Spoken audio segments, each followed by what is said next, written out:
If you're experiencing login issues on Peacock TV, don't worry. This guide will help you troubleshoot and resolve common problems step by step. Step 1. Check your internet connection. Ensure that your device is connected to the internet. Try opening a different website or app to confirm that your connection is stable. Step 2. Verify your login credentials.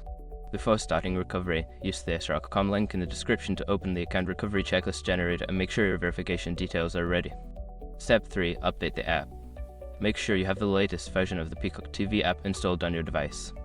Go to your device's App Store and check for any available updates. Step 4. Click Cache and Data. If you're using a mobile device or smart TV, go to the app settings and clear the cache and data for the Peacock TV app. This can resolve issues caused by corrupted files. Step 5. Contact customer support. If none of the above steps work, reach out to Peacock TV's customer support for assistance.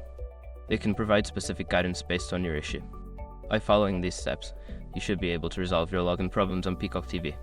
If issues persist, don't hesitate to seek further help from support.